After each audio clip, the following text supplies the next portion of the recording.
السلام علیکم ناظرین، سیاسی ادارہ معاشرے کے اندر بنیادی کردار ادا کرتا ہے۔ یہ معاشرے کے مختلف پہلوؤں یعنی تہذیب و ثقافت، معاشرتی اقدار، اخلاقیات اور نظم حکومت کو شامل ہوتا ہے۔ لیکن دیکھنے میں یہ آیا ہے کہ ہماری سیاست عدم برداشت اور گالی گلوچ کے کلچر کو اڈاپٹ کر رہی ہے، جس کے دور رس نتائج ہمارے سامنے ظاہر ہوں گے۔ اسی چیز کو موضوع بحث بنانے کے لیے ہم موجود ہیں امانت رسول صاحب کے ساتھ۔ السلام علیکم سر۔ جی وعلیکم السلام۔ سر، جب ہم سیاست پہ نظر ڈالتے ہیں تو ہمیں کہیں گالی گلوچ کا کلچر نظر آتا ہے، کہیں عدم برداشت کا کلچر نظر آتا ہے، کہیں ایک دوسرے کی عزت اچھالنے کا کلچر نظر آتا ہے۔ جی، یہ اس چیز کے پیچھے کیا عوامل ایسے ہیں جو کار فرما ہیں جن کی وجہ سے یہ ہمارے سامنے یہ کلچر سامنے آ رہا ہے؟ کیا وجوہات ہے اس کی؟ دیکھیے، وجوہات تو بہت سی ہیں۔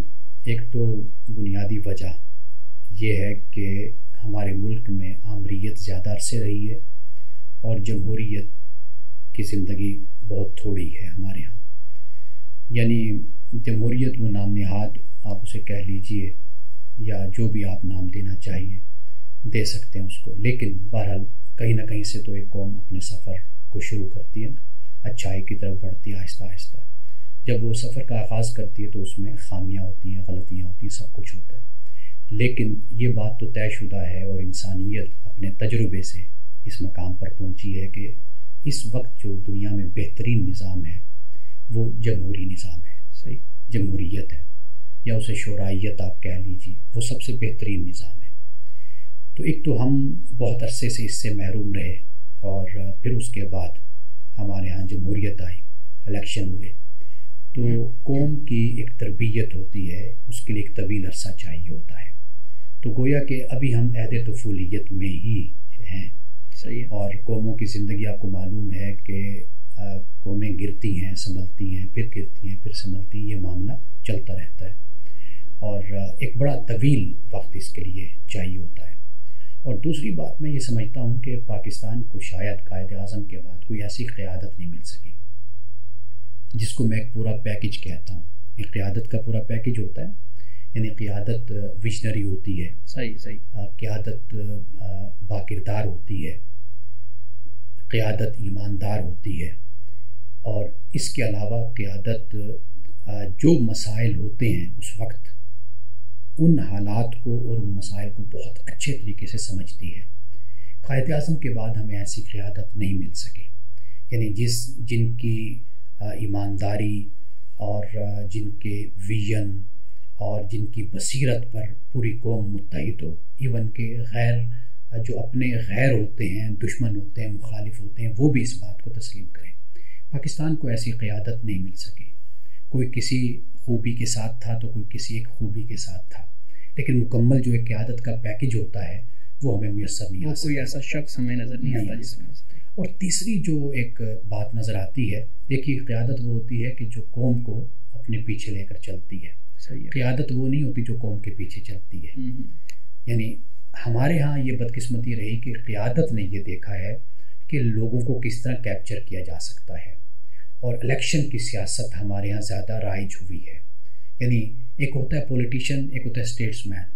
ہمیں پولیٹیشین تو بہت ملے ہیں کہ جنہوں نے بہت کم وقت میں اپنے دشمن کو، مخالف کو کہیے، دشمن تو نہیں بولنا چاہیے، یعنی سیاسی مخالف ہے، اس کو پچھاڑ دیا، اس کو شکست دے دی، اس کو گرا دیا۔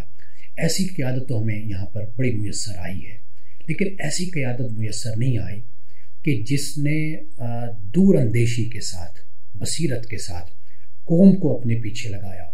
قوم ناراض بھی ہو، قوم اس سے خوش بھی ہو، اس کو اس سے غرض نہ ہو، اس کو اس سے غرض ہو کہ اصول کیا ہے اور اخلاق کیا ہے، اقدار کیا ہے، ویلیوز کیا ہیں، مجھے اپنی قوم کو مستقل طور پر کس نقطے پر لانا ہے۔ یہ چیزیں ہمارے ہاں فقدان کا شکار رہی ہیں، کمی کا شکار رہی ہیں، جس کی وجہ سے ہم ایسے کلچر سے دوچار ہیں اس ٹائم کہ جس میں گالی گلوچ ہے، جس میں بدتمیزی ہے، جس میں عدم برداشت ہے۔ اچھا سر، آپ نے جمہوریت کی بات کی کہ ہمارے ہاں آمریت زیادہ عرصہ رہی ہے، جمہوریت اب اس کی جڑیں مضبوط ہونا شروع ہوئی ہیں جی، کیا آپ کو لگتا نہیں ہے کہ ایسی جمہوریت سے زیادہ آمریت اچھی ہے جس میں ہمیں ساری چیزیں نظر آ رہی ہوتی ہیں کہ کیا کچھ ہو رہا ہے، لیکن اس جمہوریت میں جس کو آپ نے خود نام نہاد جمہوریت کہا ہے، اس جمہوریت میں ہمیں کچھ نظر نہیں آ رہا ہوتا لیکن پیچھے سے وہ آمریت والا ہی سارا ماحول چل رہا ہوتا ہے، تو آپ کو لگتا نہیں ہے کہ یہ زیادہ خطرناک ہے ایز کمپیئر ٹو آمریت؟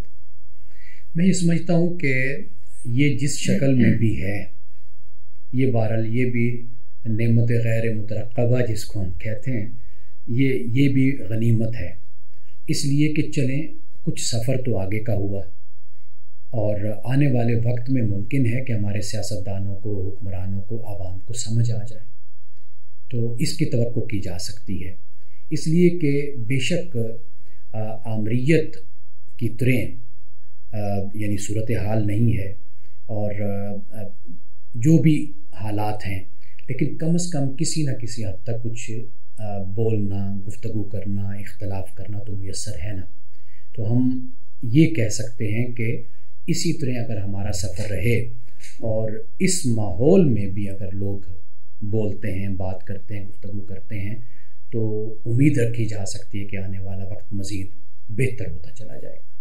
اچھا، جب یہ ایسا کلچر پیدا ہو جاتا ہے عدم برداشت کا، گالی گلوچ کا، اس کی وجہ سے پھر معاشرے کے اوپر کیا اثرات مرتب ہوتے ہیں؟ کیا معاشرے کی بقا رہتی ہے یا معاشرے کا پھر جو وقت ہے، جو سیاسی جو ایک نظام ہوتا ہے، اس کا وقت تھوڑا ہوتا جاتا ہے؟ آپ کیا لگتا ہے؟ دیکھیے، عدم برداشت آہستہ آہستہ خود برداشت میں تبدیل ہوتی ہے۔ آپ اس کو یوں سمجھ لیجئے کہ ایک وقت ہوتا ہے کہ جو نوجوان تھے وہ کسی دور میں وہ بھی اسی طرح جذباتی تھے، لیکن جیسے جیسے وہ آگے بڑھے اور عمر گزری تو ان کو اندازہ ہوا کہ یہ معاملات جذبات کے عینک سے دیکھنے والے نہیں ہوتے، ان معاملات میں سمجھداری اور انسان کو میچورٹی کے ساتھ چلنا چاہیے۔